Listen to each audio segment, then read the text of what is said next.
KSI against Joe Fournier. What did you make of it all? Well, I mean, to work backwards, obviously it did.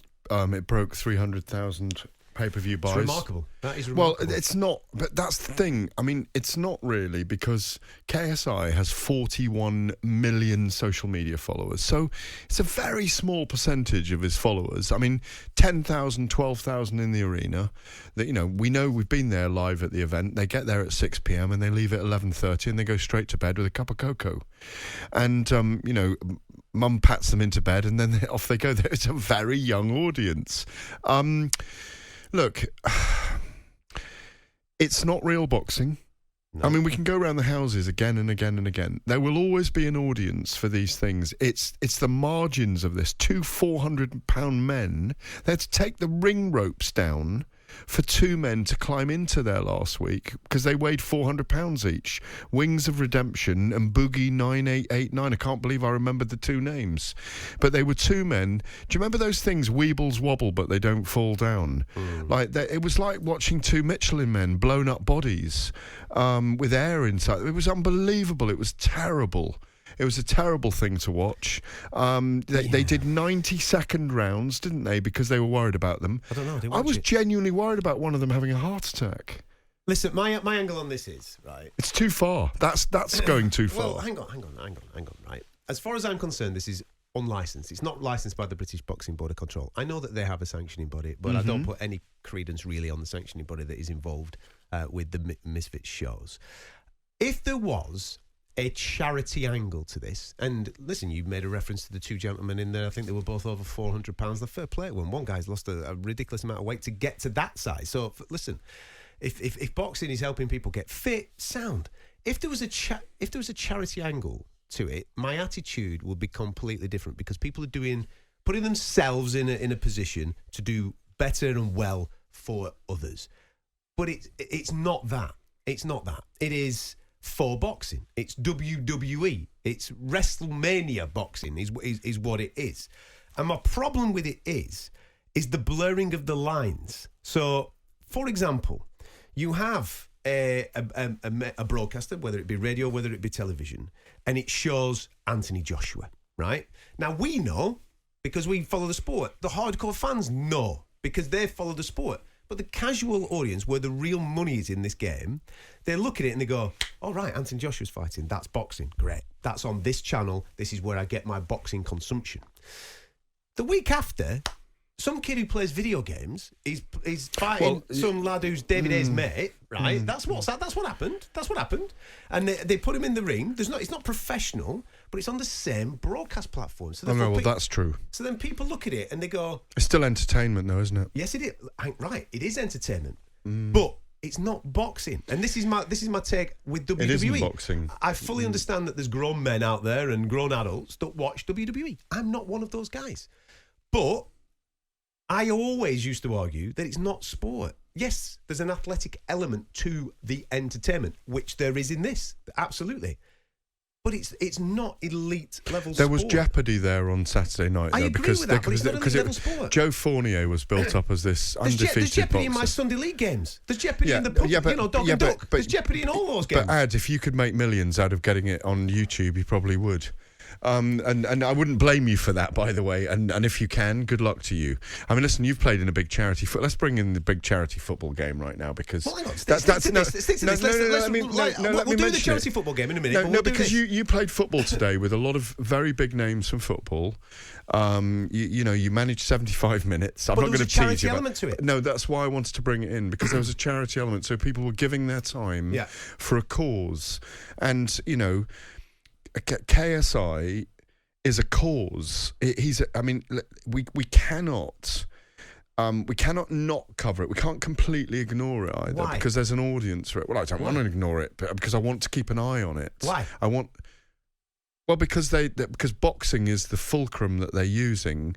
But you know full well that none of them are going to go on to achieve anything in actual boxing. None of them are. No, they're not. KSI has got a bit better. I thought he might struggle a little bit with Joe Fournier. Was it an illegal elbow he knocked him out with? Yes, it was. Yes, it was. Did he learn that from in an MMA gym? Probably. But we sat here and watched it live. You asked me originally what my opinion was, and I still keep the same thing. It's a form of sports entertainment. He's been given a platform by DAZN. If he was doing it himself on a YouTube channel, he'd get as many views anyway. Let him. But what DAZN are doing are legitimising it as sports entertainment because they put it on the same platform. Yes, they're calling it Misfits. Yes, they are pushing the boundaries. There was the tag team boxing the other day. DAZN are doing it purely because the original plan hasn't worked. It may work eventually, but they are looking for avenues in order to generate financial gain. That is the only reason that they are looking at this. And listen, talkSPORT broadcast it last week. They're doing the exact same thing. It's not professional sport. It is anybody that's broadcasting it is looking at it purely from a commercial point of view. Tommy Fury and Jake Paul, then. Right? With all due respect to Tommy Fury, I've watched Tommy Fury fight professionally live in front of my eyes. No, we've been there. We've been there. We did this show, didn't we, in Telford? I don't believe that he will become British champion. I don't think he's good enough to do that. So therefore, but are we interested in him fighting KSI? I'm not, but I understand. Are you going to do the show with me, though? Probably not. Oh, come on, don't protest.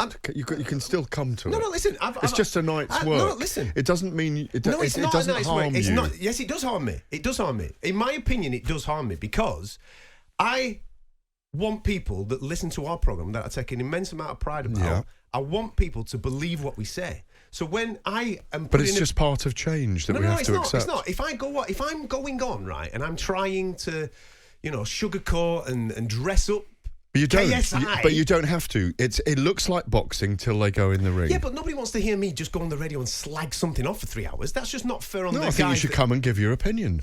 Yeah, but I'll just be slagging it off for 3 hours. There's no point. But that's fine with me. That's fine. It's good. It's good radio. No, yeah, but that makes me. But that's good radio. Like this is right now. I'd rather go out with a beer for my missus. Listen, tell us about the charity game today. Anyway, come on, give it a plug. Right. You played right back. Now, let me just tell everyone. You played left back. 3 positions. You played in 3 positions, right?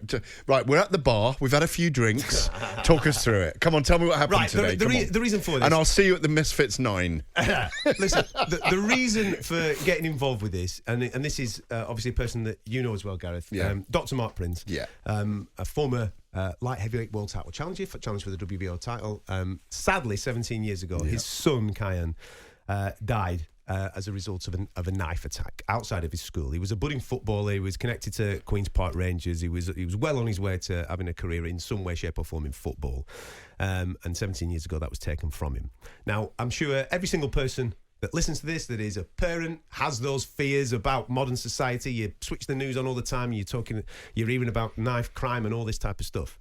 So I was asked to get involved in this by Dr. Mark, who's doing some wonderful work with the Kyan Prince Foundation, helping make positive change with young people in local societies, just giving them hope, basically, because there's a lot of people that don't think there's anything out there for them, and he's doing some wonderful work. But charities like that and foundations like that need funds in order to pay for the best people to go out there and do the best counselling and the best work with these young people, these disaffected young people. So today we had a charity football match. Carlton Coley will do Friday nights.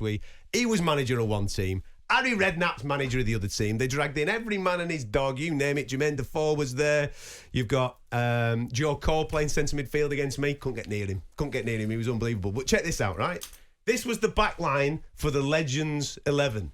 David James in goal. Premier League winner. Danny Simpson playing in there as well, right? You had Anton Ferdinand, you had Needham Manua, and you had this lad. That's right.